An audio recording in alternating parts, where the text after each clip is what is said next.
สบายดีพี่น้องทุกคนในมื้อนี้เฮาจะพาทุกคนมาเบิ่ง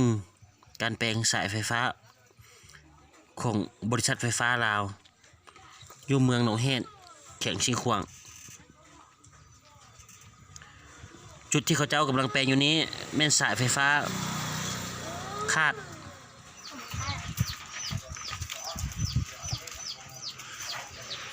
บองบองมึงเนี่ย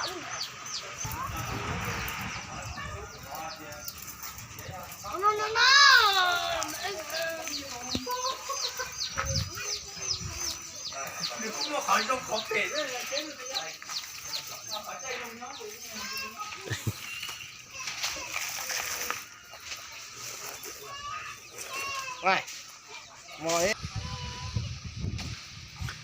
สาเหตุที่พาให้สายไฟคาด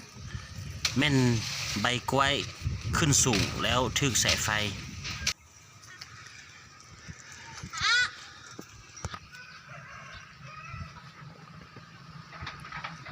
และจุดนี้ก็แม่นจุดที่สายไฟคาด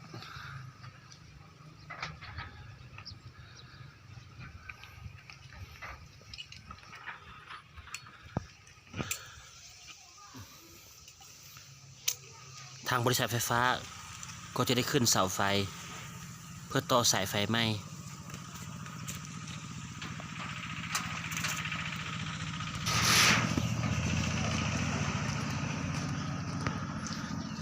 และนี่ก็เป็นการเกียมการต่อสายไฟเนี่ยเอาขี้มาด้วยเนี่ย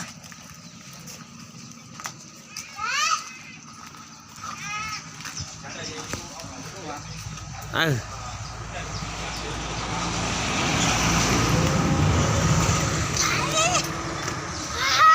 ก่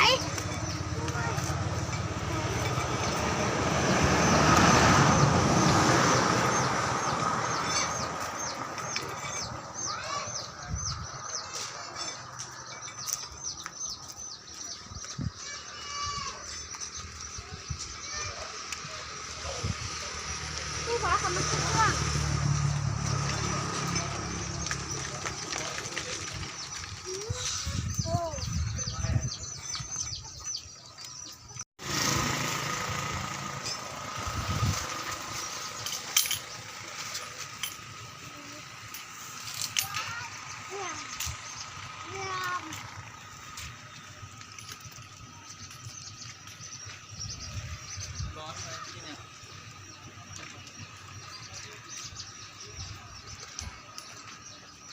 ดึงเลยเนี่ย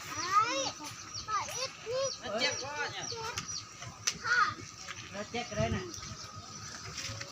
เรามากันดึงให้ต้น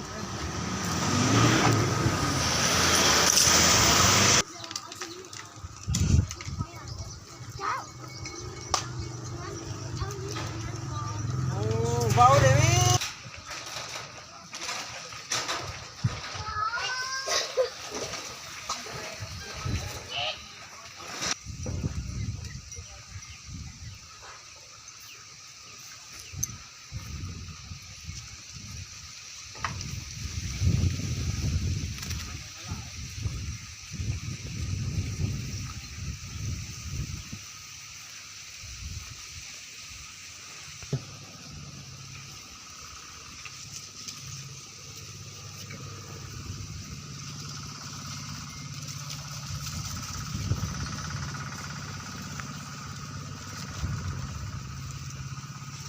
ใช่ไหม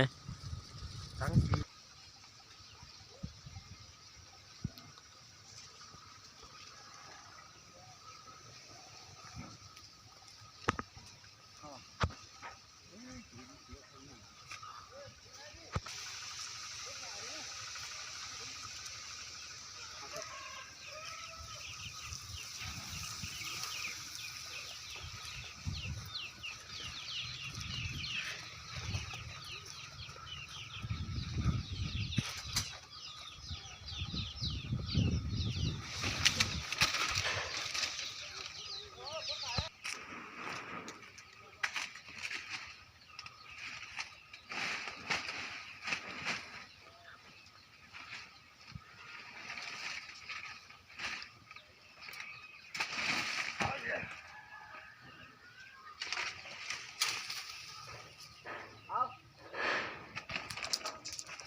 ได้ดิ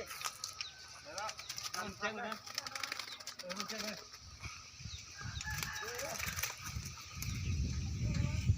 เจ๊งเลยพันได้ยัง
เอาไปเรือมันจะอยู่หลังเลยหลังไหมวะ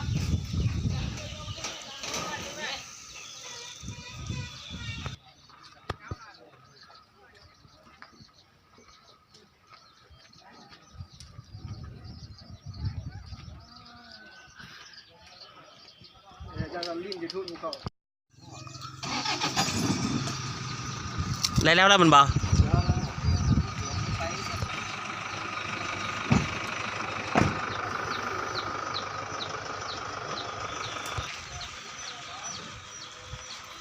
ขอขอบใจสำหรับการติดตามรับชม